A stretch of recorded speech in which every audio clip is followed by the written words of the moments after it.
கர்த்தருடைய பரிசுத்த நாமத்திற்கு மகிமை உண்டாவதாக. இன்றைய தியானத்தின் தலைப்பு, இயேசுவிடம் சொல், அவர் சொல்வதை செய். தியானத்துக்காக தெரிந்து கொள்ளப்பட்ட வேத பகுதி யோவான் 2ஆம் அதிகாரம் 1 முதல் 11 வசனங்கள்.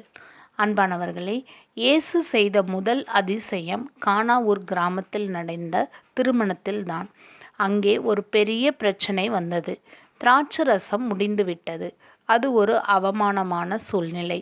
அந்த நேரத்தில் மரியாள் என்ன செய்தார் தெரியுமா? அவர் அந்த குறையை எல்லாரிடமும் பேசவில்லை.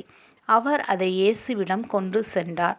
அவர் சொன்னார், அவர்களிடம் திராட்சரசம் இல்லை. யோவான் 2ஆம் அதிகாரம் 3ஆம் வசனம். இங்கே ஒரு முக்கியமான கேள்வி நமக்காக. நம்முடைய நண்பர்கள், உறவினர்கள், சபை அங்கத்தினர்கள் யாராவது ஒரு பிரச்சனையில் இருந்தால் நாம் என்ன செய்கிறோம்? பிரச்சனையை மற்றவர்களிடம் பேசுகிறோமா?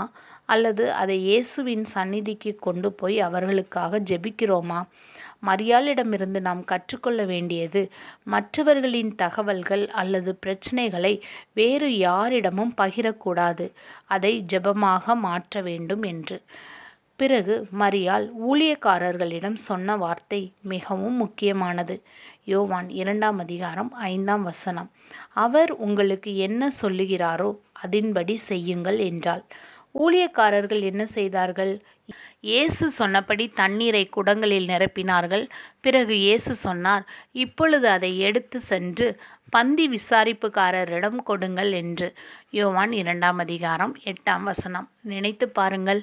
அவர்கள் தண்ணீரை எடுத்து சென்று கொடுக்கிறார்கள். அது இன்னும் தண்ணீராகத்தான் இருந்திருக்கலாம். ஆனால் அவர்கள் கேள்வி கேட்கவில்லை, கீழ்ப்படிந்தார்கள். இங்கே இன்னொரு கேள்வி நமக்காக. அந்த ஊழியக்காரர்கள் போல நாம் அந்த தண்ணீரை கொடுக்க தயாரா? ஆனால் நாமோ நம் அறிவை முன்னிலைப்படுத்தி ஏன் இப்படி செய்ய வேண்டும் என்று இயேசுவையே கேள்வி கேட்கிறோம். ஆனால் கீழ்ப்படிதல் எங்கே? அதன் முடிவு என்ன? தண்ணீர் ரசமாக மாறியது. அது ஒரு அதிசயம். நண்பர்களே, ஜெபமும் கீழ்ப்படிதலும் சேர்ந்தால் அதிசயம் உறுதி. இன்று ஒரு தீர்மானம் எடுத்துக்கொள்ளுங்கள். நான் மற்றவர்களின் விஷயங்களை யாரிடமும் சொல்ல மாட்டேன். அவர்களுக்காக ஜெபிப்பேன். இயேசு சொல்வதெல்லாம் நான் கேள்வி கேட்க மாட்டேன், கீழ்ப்படிவேன்.